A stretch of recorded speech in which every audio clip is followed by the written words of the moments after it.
Solo si viviéramos 140 años va a alcanzar lo que tenemos en la AFP. Quien dijo esto fue nada más y nada menos que Julio Velarde, el presidente del OSRP.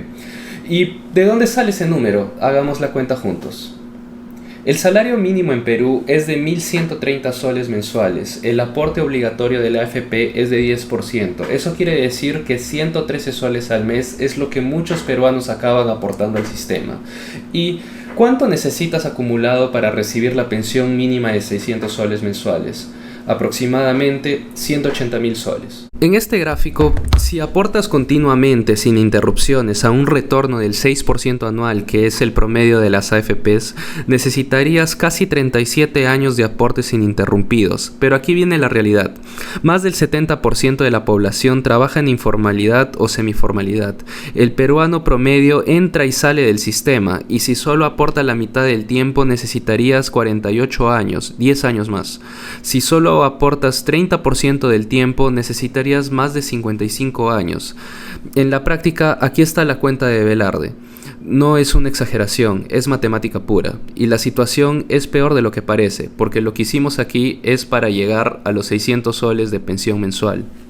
Viéndolo de otra forma, con aportes intermitentes y un retorno promedio del 6%, tu pensión resultante sería de solo 359 soles mensuales. Esto apenas alcanza para una canasta básica. Y la pregunta no es si el sistema tiene fallas, sino qué es lo que puedes hacer con esa información para mejorar tu situación. Antes de buscar soluciones, necesitamos entender qué está pasando con tu dinero. Y para eso analicé 12 años de datos reales. Las 4 AFPs, Hábitat, Integra, Prima y Profuturo administran tu dinero en 4 tipos de fondo, del fondo 0 hasta el fondo 3, que es el más agresivo. Según la SBS, solo el 10% de los afiliados va a alcanzar la pensión mínima de 600 soles. El 90% restante llega a los 65 años con un fondo insuficiente.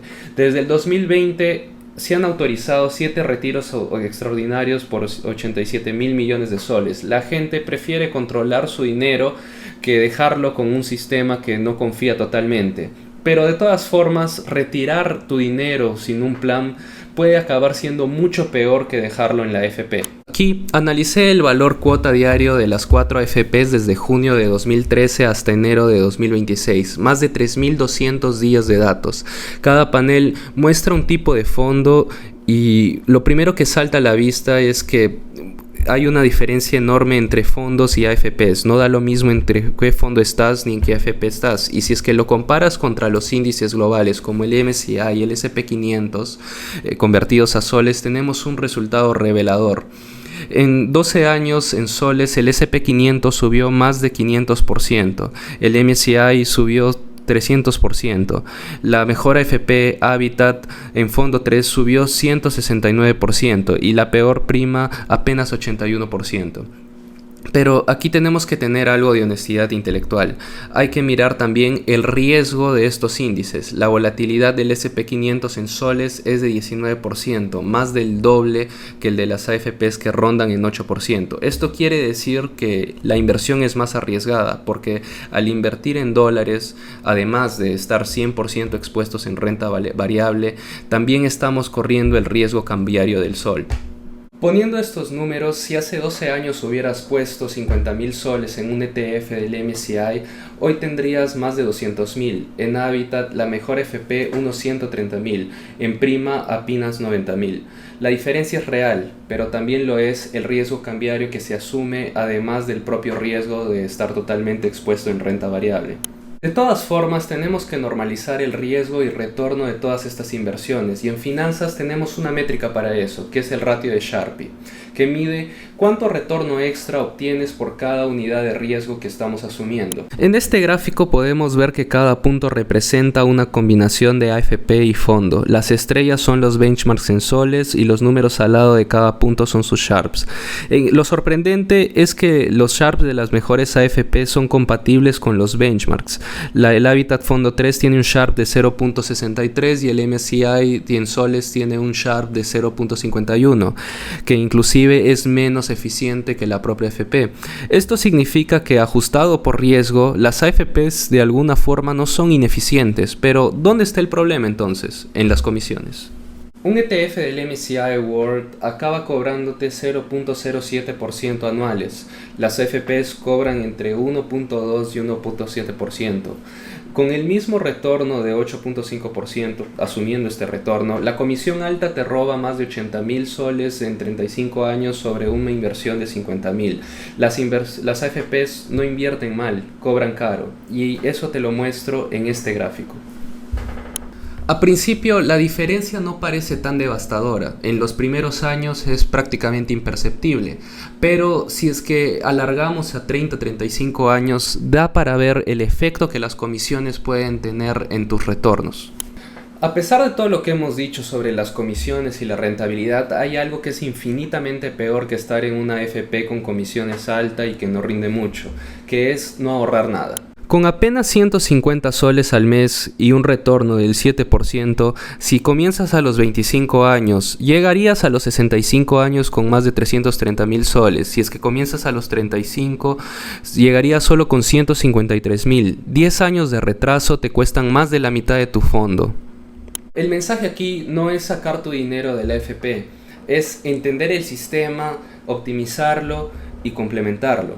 Y al final de cuentas, ¿qué puedes hacer hoy? Primero, revisa en qué fondo estás. Si tienes menos de 45 años y estás en el fondo 1 o 0, probablemente estás dejando dinero en la mesa. Los datos de 12 años muestran que el fondo 3 rindió significativamente más. Sí, tiene más volatilidad, pero con un horizonte largo esa volatilidad acaba compensándose. 2. Compara FPs. Habitat ha sido consistentemente la mejor en fondo 3. La diferencia con prima es de casi 90 puntos porcentuales en 12 años. Cambiar de AFP acaba siendo gratis.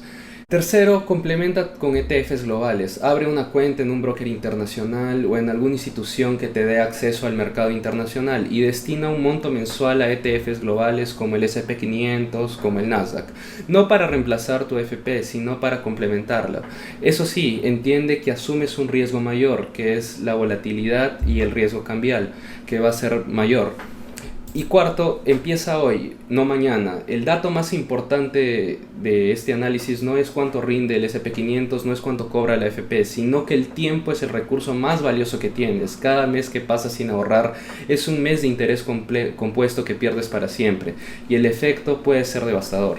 El sistema AFP tiene fallas estructurales, eso no está en discusión. Las comisiones son relativamente altas, la cobertura es insuficiente, la informalidad hace que el diseño original no funcione para la mayoría de peruanos, pero mientras espera una reforma, la peor decisión es no hacer nada o gastar los retiros que se han efectuado.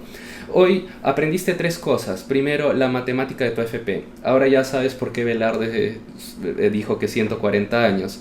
Sabes cuánto necesitas para una pensión digna. Segundo, la importancia de elegir bien. No da lo mismo qué AFP o qué fondo estás eligiendo. Esas decisiones compuestas durante 30 años pueden significar la diferencia entre una vejez digna y una dependiente. Y tercero, el ahorro es innegociable. Con o sin AFP, con o sin ETFs, el hábito de ahorrar para tu futuro es la base de todo. El interés compuesto necesita tiempo y el tiempo empieza hoy. Si este video te fue útil, dale un like, suscríbete y compártelo con alguien que tenga AFP. Esta información debería llegar a los 10 millones de afiliados que tenemos hoy.